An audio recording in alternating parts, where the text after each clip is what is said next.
Hello, I am Amanda Cassar, and welcome back to Financial Secrets Revealed. We have another interesting late entry for season 2, shining the light on financial abuse. And my guest today has one of the most horrific stories I think I've ever come across that's even hard to believe. Welcome, Michelle, and thank you for sharing your story with us. Absolutely. Thank you for having me. Now, I love that you've chosen the nom de plume Michelle Shekhinah. Can you tell us a little bit about Shekhinah the goddess and how you took that name? Well, Shekhinah the goddess is pretty strong, as I've been told that I am. It was kind of given to me by a really great friend of mine, and we were looking for something that spoke warrior and just strength. And it does mean within the presence of the divine. And to anyone, it could mean, God, the universe, just some strong entity. To me, it means my strong female ancestors that I come from. So, that's what it is. The And phoenix, I all of it. and I think you needed them to pull you through when we hear a little bit about Yes, your story. So, can absolutely. you tell us now? You were married, you had a couple of kids, all the Hmm. very normal things. How did Yep. you meet and marry the man you fell in love with? I'm sorry, I missed that last part. How did you meet and marry the man you fell in love with? Mm, yeah, that's a good question. So we met through family, believe it or not. We met, and our families had known each other for quite a few years, and then I met his parents, and they fell in love with me, and vice versa. And within 2 months, I was getting proposed to in front of 100 people. Oh my goodness, that's quick. And oh yeah, it was very quick, and it was, I was put on the spot to the point where I didn't answer for quite a while, and everyone's like, "Well, and what do you say in that situation? Do you run or do you like, okay, yeah, Sure. sure." And he did want to get married very suddenly, and I said, "No, let's just wait a moment or two." But we got married a year later, and then within a year and a half of that, we got married and bought a house, started a business, had a child, all of it, and it looked pretty good from the outside in, and it seemed pretty good. It was fast, but again, this was before the internet, before cell phones, any of that, so the awareness wasn't there. Yep. So Hmm. obviously, you're on the show because the wheels fell off eventually. Yes, So they was it a did. very slow process of things going bad? Was there a flick Hmm. that got switched, a switch that got Hmm. flicked that Yeah. changed things for you? I mean, it sounds like the Hmm. families were close. How did Hmm. things go pear shaped for you, Michelle? So it really did go pear-shaped. I love the phrase. Very, very subtly, because um, he knew how to play the game. The guy's in sales, best salesman I know. And with having the family and having them over and doing the brunches and the holiday dinners and the traditional stuff, I made it seem like a very normal household. What I didn't know what was going on outside of my house. I didn't know that there were secret massages. I didn't know that there was anything going on. I didn't know that there were preferences for other people or other genders. I didn't know any of that. What happened was something very slight when our son was young, going out, and it was like, here, let's drink a lot with these people, and then let's try a little bit of this drug. And I didn't know from that. I didn't come from that. I came from a traditional, strong, professional, large family, and I didn't have really the option to say no. I was very much in love, and I thought, okay, this is someone I gave my life to who promised to protect me. He knows what he's doing. He wants to have fun. I'll go ahead and I'll try this. Yep. Well, the first time A I bit got sick, exciting, bit because, edgy, yeah, different. exactly, exactly. And, this is back in the, early 2000s. And I thought, okay, this is, he wants to have fun and get to, be really close and what have you. And I'm like, okay. And it was a fun atmosphere. And I was really young. I mean, I started my profession, I was 22 years old. So this was so out of my wheelhouse. And, and okay, so that ended very quickly. And I went back into, the traditional taking care of a child with special needs, being involved in the schools and the doctors and the advocates and all of that, fighting the school board for my kids' rights. I mean, that's where I was. Then I had another child and had some of the similar issues, different ones, because, God gives you what you can handle, so to speak. So it was like the other side of the spectrum, but still some physical ailments and things that I needed to take care of. So I was very involved in that. And he had businesses where at first I was able to be involved, but when the kids came, I had to step away and other people stepped in. And I didn't know that there was, um, the SEC investigations. I didn't Wow. know of, yeah, I didn't know that there were, sales being done where, literally being sold, somebody being sold a bill of goods where they were giving their life savings to this company and they were getting a product with, had no components in it to make this work. And so I didn't know that until, and when I left, I found out everything. Everyone told me everything. I So didn't the know there were lean. SEC in the States only Hmm. gets involved when there's, I'm guessing, fraudulent or criminal activity or Yes, suspicion of? correct, Okay. correct. And liens on a house and insurance for, like, I had no idea because I was enthralled with raising a family and taking care of his parents when they came over during the week or on the weekends and doing all of that. And we assumed the traditional roles, so to speak, back then. And even though I was a licensed healthcare worker, it kind of was assumed that I would not work. And I tried to work. I had my own business and I had my own money, but at some point that was stopped because he couldn't handle being alone with the kids. Right. He couldn't handle taking care of them on nights and weekends, which is what, this job was. It was in the beauty industry. And so that wasn't an option. And then my having my own money was definitely not an option. Um, and I thought, okay, I understand. He wants to be a team and do it together. And again, did not know that there were accounts opened in his name with somebody else, so I couldn't get them. And, Well, we want to believe the um, best of our partners, don't we? we So do. it's, We yeah, really do. it Yeah, is we the really rose-colored do. glasses. Exactly. And, at 17 years being married is when it really got bad. I mean, Yeah, that's a long time in. it was. It was a very Yeah. long time. So And what changed? um, what changed is, and I own this to this point, is that, I had a tremendous loss to me. I lost a very close person who was a family member who was less than a year older than I was, and we were like the yin and yang. And she lives a very vibrant, fun life, and I was at home, and we loved each other, and she died very suddenly.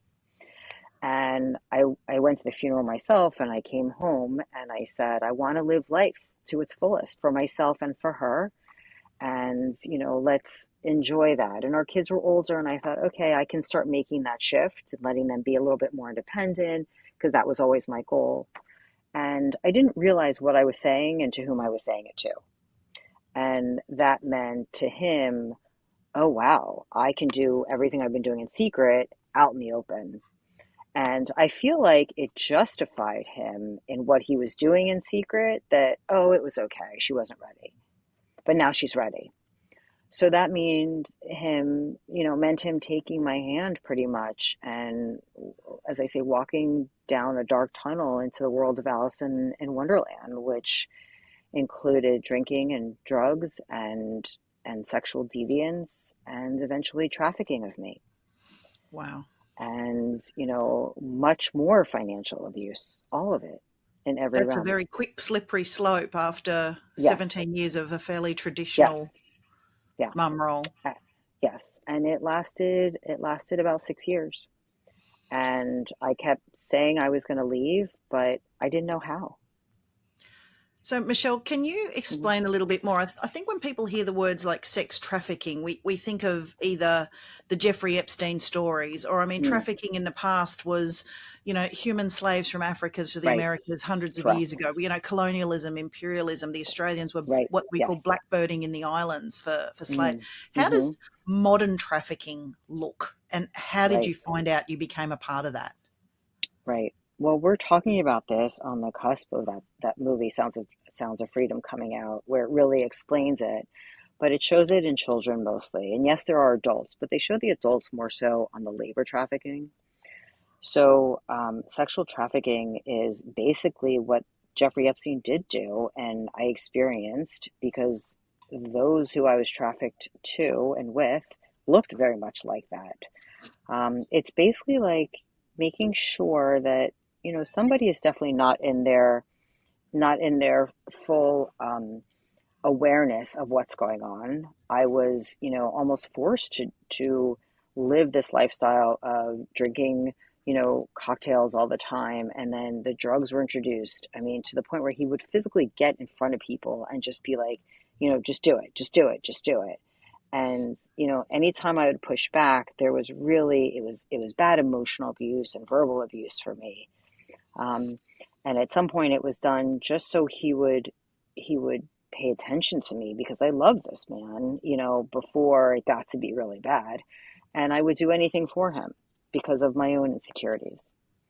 And, I always say that, when somebody knows your childhood wounds that you haven't healed and they exploit them, and they exploit them even to yourself and to the people around you for their own, for their own use, um, then it's like dealing with a naive child. And that's pretty much what he had. Even though I was successful in the community and in business and in raising children and, working in the schools, when it came to the relationship, when it came to being with other people in the social environment, I was very naive. And anyone who's been bullied in their life, which is, well, almost everybody, when you've Can got a group relate. of people, when you have a group of people that say they want you to be a part of them, then you agree to it.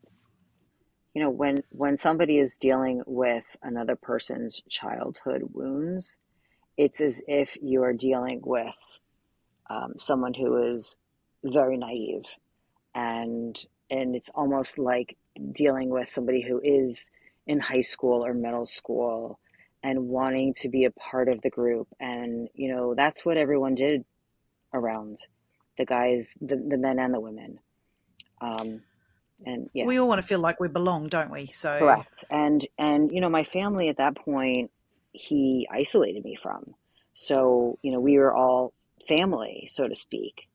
But I didn't know what I didn't know. And I didn't know that there was an agenda. And I didn't know that he was the ringleader of it all. the isolation from family is a very, very common theme that I'm, Hmm. I'm finding when I Yes. do talk with people who've Hmm. been in any form of physical or financial, Hmm. emotional abuse. Yes. Another trait that comes out of quite a lot is narcissism or Mm. narcissistic tendencies. Did your partner exhibit any of those? Absolutely. I mean, I didn't even realize that, we didn't know what the word was back then. And, he would even call himself that, and then he took that away when it actually the more traits he developed, or they came out, the less he spoke of himself like that. Ironically, his children see that now more than ever. Um, but absolutely, everything came out in the open. The narcissism, the I didn't do anything wrong. She wanted it. He would tell me that I wanted that. And it's just, it's, it's something that is just not normal. And And look what you made me do. yeah, exactly. And Victim exact, blaming right, himself. right. Yeah. Oh, it's complete victim. Well, his daughter even says, my child says, he takes all credibility and no accountability. Oh, And beautiful. I Love know, that. I know, and from the mouths of babes at 18 years Yeah, old, right. and stays away because she knows that it's not normal. She sees through it. And yeah, Yeah. she sees through it, and and it's not okay for you to talk to me like that. And I tried that, but then I was already tied. And when I left, I was like 22, 23 years in, and my entire adulthood was developed around this person. And that meant my belief system and everything about myself from before was gone. And Sounds like you've raised a beautiful daughter with some healthy boundaries, thank though. you. I did. Oh, Yeah. she's Yeah. incredible. And Fantastic. yeah. And my older one still, he still struggles. He's starting to see a little bit. He's got his own issues, but he has the financial ties. His father helps him a And little it's still bit. dad, isn't it? Yeah, At the yeah, end of the day, it's exactly. still dad. It's Yeah. still dad, but he realizes that dad is using him because he's offering to pay this and this. So, well, if I'm going to pay for this, then you have to do this and this for me. So the So, financial bribery and abuse oh, continues. absolutely. And, I feel bad and I've apologized to my children because whatever I was used for, except for the whole sexual abuse part, they had to step in because he can't do anything Wow. by himself or for himself. And it's Wow. sad. It's very sad. So, with the benefit of hindsight, I mean, you Hmm. had these Yeah. 17 years that were relatively normal before this 6 year Hmm. episode, for want of a better word. Yes. With the benefit of looking back on that, were those 17 years as normal as you thought they were back then? Or were there little red flags that you'd seen and not followed up on or Hmm. questioned? Or how did that look when you looked back on it? Well, I think that when you have a spouse who goes to Vegas for, work and never asks you to go and says, I'm going to get a massage in my hotel room. And, I've got, one kid pulling at me and I had another one, whatever it is. And, I didn't think, oh, I should really question that a little bit more. And yeah, he's got a back problem. And honey, I hope you feel better. I hope it helps you. And I'm going to go take care of the kids and let me know and how you're doing. But now it's like, what? Wait a second. It's like, wait a second. Wait a Or, right. second. Or on a Sunday, right. Or on a Sunday when all of the parents are at my house and I've got the kids and, I've made lunch for them, whatever. And everyone's kind of settling down. He's like, I got to go because I'm going to go get a massage down the street. And what? But it wasn't just a massage. He even actually confessed that in the end, what he was doing. And Yeah. so, but, I didn't know what I didn't know. And again, there was no internet, there was no social media. There was nowhere Like to, we said earlier, there was don't want to no, believe that. Yeah. yeah. And red flags weren't a thing back then. Narcissism, there was nothing there was no reference for me. Um, yeah, absolutely. I suppose we'd call it those gut feelings or those little niggles or, all that Exactly. sort of stuff that you Right. just tamp down and stamp Right. on and go, oh, Right. I'm just being silly. Or, of Exactly. course, he wouldn't do that. Right, So, yeah, right. which now is, yeah, this is a great big shiny red Oh, flag. absolutely. And listen, I've seen his Venmo from, 2014, and I mean, I see it. And, you hope to trust your partner, like you said, when they say they're going away on business, and you hope that, but you just don't know unless you Mm. have an agreement that things are one and you talk about everything and there's transparency. But that was never a thing. And um, I see that now, of course. So when this terrible period for you, this Mm, 6 years, you've got mm-hmm. older children at home Yes. still, you've got the party, the drinking, Mm-hmm. the sexual deviance, the Yeah. trafficking where, you're with other people Yes. for his viewing pleasure or Whatever. Yeah. however that Yeah. worked out. Yeah. A lot of people say, look, if it's that bad, why don't you walk Mm, away? And it's mm, one of my favorite questions yeah. of victim Yeah. It's okay. No, no. and It's a cure. I've stopped taking it as that, and I thank you for saying that. But I think that it's kind of natural. Like it's almost like if you've got your hand on a hot stove, why would you keep it there? yep, That makes complete sense. So I take it as that. I take it more on an intellectual question versus an emotional question for me. And the intellectual answer is number one, you don't know unless you've been in the situation. You just can't. absolutely. And, Absolutely. and number two is I did try, meaning 2 years before I left, he was yelling at me in the car. My daughter's in the back seat, and she says, Dad, stop yelling at mom. And the second I heard that, I thought, I need to get out of here. I need to get out because that's not okay. And little by little, I tried to change him. I tried to save him. I tried to, do that healthcare worker thing. And I Chronic didn't, oh rescuer. my I don't know how gosh, many women are hello. chronic And I rescuers. just, and but I didn't know also the sociopath I was dealing with. And I didn't know what he was doing behind closed doors. And I didn't know what medications he was on. I didn't know what medications he was giving me, to be honest. There was a lot of stuff I found out after I left. I detoxed from something I still don't know to this day, where I almost died in somebody's bed in the safe house. I don't know. So I tried to save, and then there was the financial piece. I mean, when I left, I had under $1 in our joint checking account. I don't know where the money went to, but that's all I had. Um, I didn't know what to do with my kids because they wouldn't leave.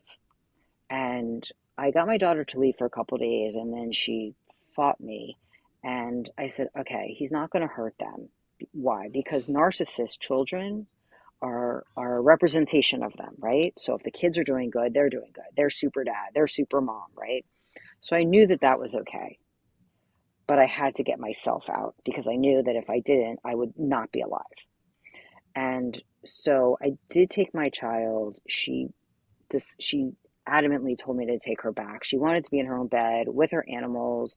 My son wanted to be with his Xbox. It's like you couldn't. I said, okay. And It's so their version of normal, though, isn't it? So absolutely it is. it's all they're And accustomed to, it and is. that it is their Right. safe place, even if they're Right. not realizing it's not that Right. as safe as they think. Well, they did see it. I mean, I would, he would go out and he would be so inebriated that my son and I would have to go look for him and put him in the back seat of my son's car and drive him home, or run down the street when he wouldn't stay in the bed when I put him in the bed. Or I would go into my daughter's room to say goodnight and he was fighting with me, and he would slam into her room and fight with me in her room. And my son comes in, and I'm calling somebody on speakerphone to hear what's going on. And that was also part of me protecting him and the family. Like, I should have called 911 at those stages. I mean, there's a hole in my wall and shattered glass one night when he comes home, and I didn't know how to do it. And part of me still had hope, believe it or not. Yeah. And because we always have hope. And then I just one day left, because at this point, that last week and a half to 2 weeks, I would wake up and I didn't know where I was. I'd be on a bathroom floor in a hotel, where I would start at a restaurant in the same location. I'd start at a restaurant in the same location or the same plaza, and I'd be in the restaurant 1 hour and I'd wake up 2 hours later on the bathroom floor, and I didn't know how I got there. And he'd allow my son to come in and find me. Or I'd wake up in somebody's house and I didn't know how I got there. Or I'd have a drink that one of his friends made for me, because their friends, he and the friends always made the drinks. I'd I'd I'd be fine, and I'd go to the ladies' room, and then all of a sudden I'm holding myself. I can't stand. And we go home and he's videotaping me. He was always taking pictures of me. He was always setting up pictures. I mean, there's a slew of them out there he's waiting to send out. And I realized that if I did not get out, then I would not survive this. Because at this point, he's calling my family and saying that and all of my friends that, I'm an addict and I'm cheating on him, and or I need to go into an institution. And, meanwhile, he's still out partying, and, I've been back in the healthcare worker healing people for the last 4.5 years. Wow. So, yeah, so I mean, It's it's very much just, holding up the mirror, isn't it? oh, absolutely. And listen, God bless. I don't wish ill on anyone. Just, stay away and, be good to our kids and pay what you're legally supposed to. But, of course that doesn't happen.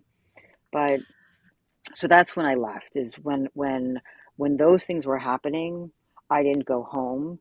But what I did do is, once I was settled in that safe house, is I woke up every day before the sun came up, and I went to the house that I lived in with him, and I got my daughter up and ready for school, her first year of high school.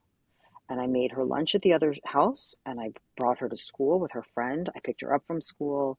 I made her, got her snacks and did her homework. He wasn't there, but I didn't touch any food. I didn't touch anything. I didn't go in the old bedroom that I had, even though I was sleeping on the floor on a little mattress for the last month. I did the minimum I could do to make sure that my kids knew I showed up every day. And I Yeah. haven't stopped. I haven't stopped. That never Beautiful. changed. Yeah. So you did talk about the isolation from friends and family while you're going Mm, through this hell. Did you reach out to any of them, or he had been poisoning them with the pictures and yeah. the stories in the meantime? So do you feel they would have believed you if you'd said, "Look, this is my Hmm. situation. Something's got to give"? Hmm. Do you think that would have helped? Yeah. Well, he told people that I wanted whatever was done. He told people that we were doing things as a couple, which he wanted to do, but I put stops on that. I put stops on things that he wanted to do, and that's where things really got bad for me because he wanted to live this life that he was looking at on the internet. And he thought that he could do that with his, beloved wife, who was making him dinners from scratch. And you don't do that. It's not right. Um, and so that's what some of my family thought, and they didn't understand it. But, I guess they were like, all right, that's their life. And the other part is he would talk so poorly about the 20 something people in my family that we were isolated. So if there was a Saturday night dinner, I wasn't allowed to go. It was date night, or we had a party to go to, or we were going out, or if it was a birthday dinner, or if it was an engagement party, well, you're not allowed to go because I'm in a fight with that person. And and so when this was all happening, even my closest girlfriends, my childhood friends, I didn't tell because I was protecting him. And Mm. I didn't know how to say any of it. And it wasn't until my closest girlfriend, who's in the legal system, government system, came and visited and she saw me. And I had lost about 20 pounds in 3 months. And I didn't know why. I thought I was just working hard and, eating well. And then, he offered her drugs and he was telling her stuff that he was doing on the credit form to get a loan that wasn't legal. And I mean, she's a government official. And she's like, you need to, right, right, Brave or and silly? right, exactly. And threatened, and then, right, and then threatened her through text to the point where if she went to the police, it would have been all over the news. And she said, I'm not going to do that to you. And I honestly wish she had done that. And because he did that in writing to a few people of my friends, threatening them. And, So there's a power oh, yeah. control issue as well Absolutely. here, And there which is, still I suppose, is. tied back to Yeah. the narcissism. Yep. Yeah. I mean, it goes hand in hand. I mean, I was surrounded by narcissists, obviously. Anyone that's going to come near me as, a happily married woman, supposedly. And that was the part of it. Like all these groups we were involved in, we were the only ones that were married for that long. And I was, the wife that was like, I didn't want anyone to come near me. I didn't want anyone to touch me. The I thought the guys were like brothers and the women were like sisters, but that was a part of the game for them. How can we break her?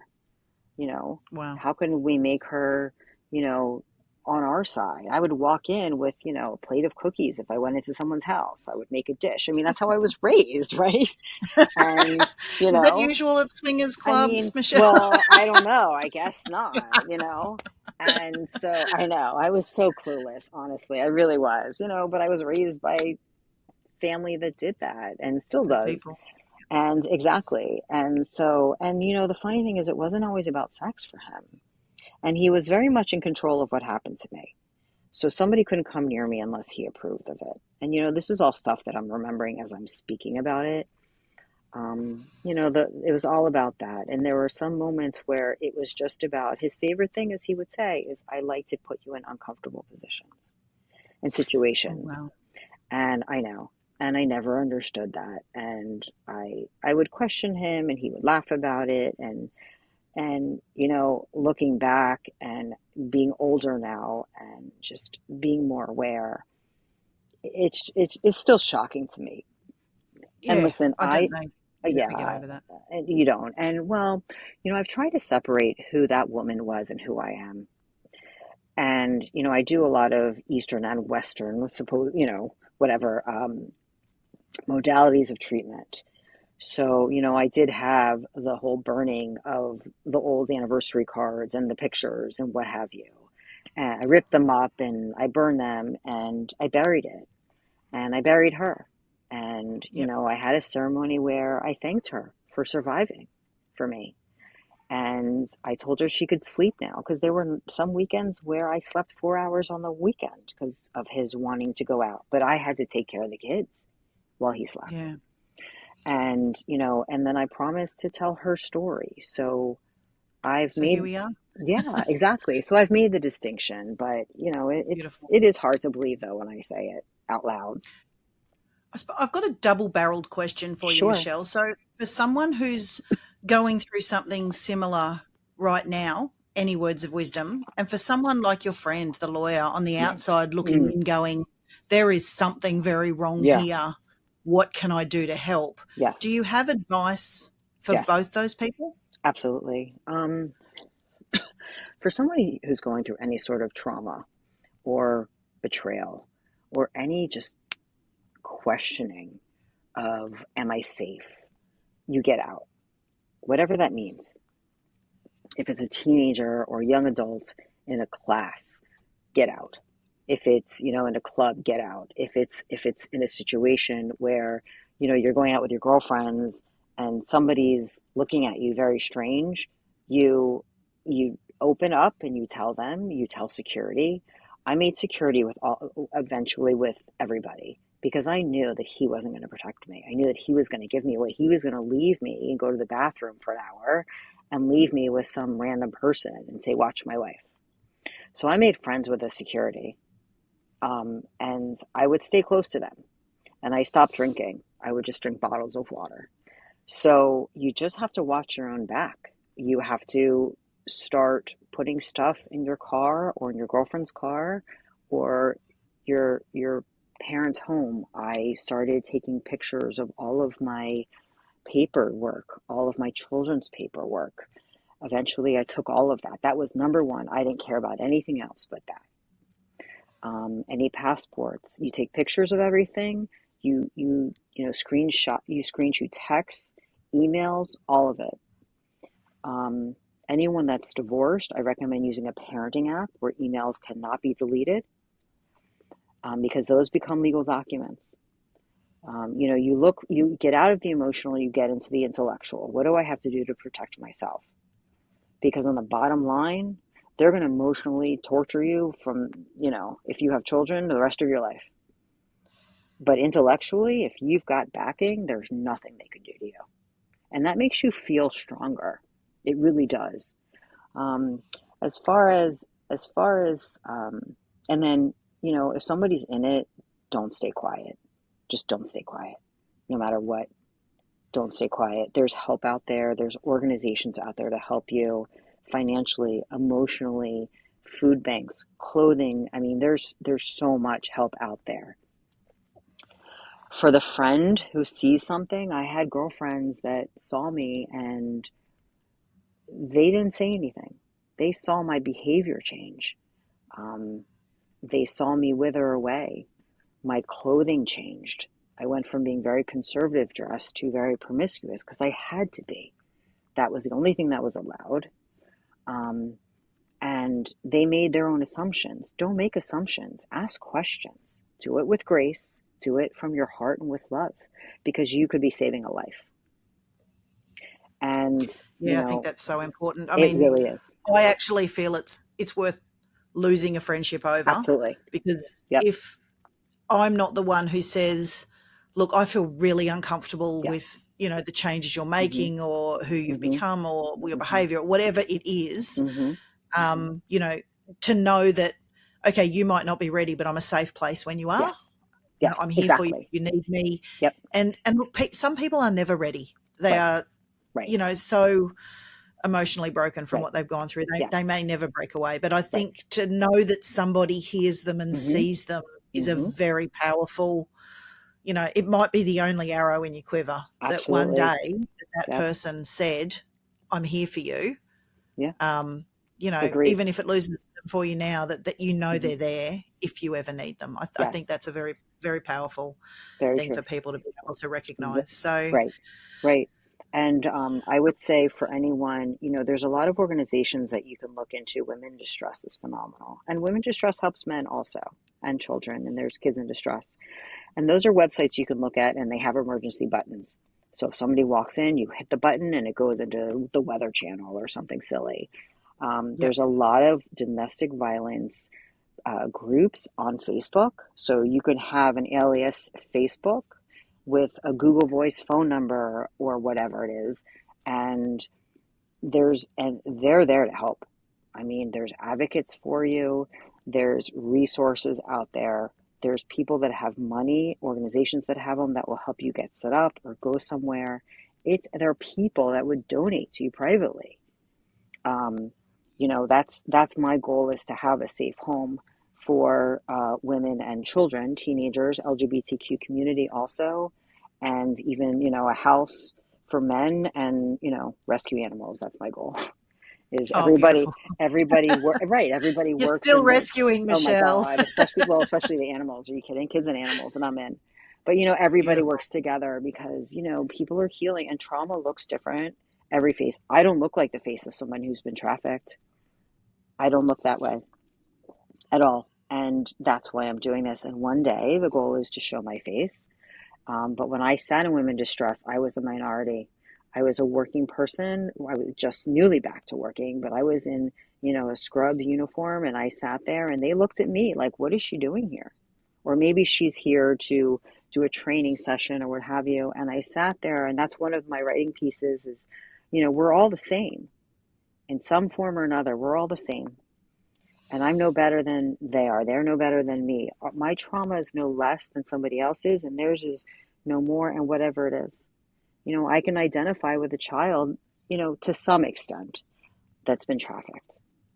Absolutely. Obviously, it's completely It's a pretty different, but yeah, unique situation to be able to it is. identify with.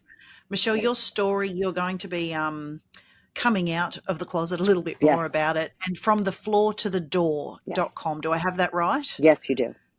So if people want to connect or Hmm. reach out to you, that's the best Hmm. way to do that? Yes, they can just contact me. There's a contact page, and even if you just listen to you, if you need to email to or tell your story to, I'm a listening ear. I know what it's like to wake up in the middle of the night and feel alone or scared, or go to your first job interview, or how are you going to pay for food for your kids? I went through that last week because my ex-husband has not paid his alimony. And even though I'm working, you know, it's something that's deserved, if nothing else. He And so calls it my blood money, but yeah, the abuse continues even post. So exactly. yeah. Oh, sure, And I think that sure. co-parenting, that's always going to be there, and like you said at the very Right, beginning, finding that strength right. is what's Well, needed.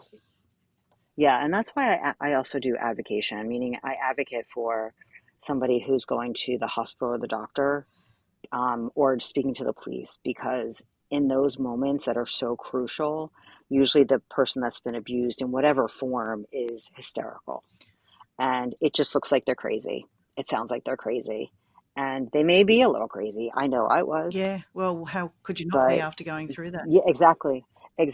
So, but I've done that part, and for someone like me, like I'm a healthcare worker, so I know how to speak to the doctors. I mean, I've identified a lot of my own patients Mm. with some sort of trauma or abuse, and I've spoken to the police officers, and I know what they're looking for also, and they're getting trained better, you know, hopefully everywhere in the world, but I think that they are. Well, I Um, noticed even on my but last still, trip to the States, all the cubicle doors now or the signs in the bathrooms are all yep, very much about, are you being trafficked? Are you, right, working for less than a normal wage? Are your documents yes, taken away? So there is an awareness yes, that's becoming right. more mainstream. So Yeah, again, absolutely. Michelle, thank you so much for sharing your story. I'll make sure the show notes have Hmm. your website on there so people can Okay. reach out if they Hmm. need. But again, thank you so much. Brilliant chat, and really appreciate Thank you you. sharing it with everybody. Thank you. The same here. And thank you for bringing the light to the financial aspect of it too. Not a Really, that problem. means a lot, because lends itself to a lot of why people stay. And it's really a sad component, but it's the truth. And my message is there's help out there for you. Don't let that be the reason why you are in jeopardy. Not Brilliant. at all. Yeah. Thank you again, Michelle. Thank, of course. Thank you.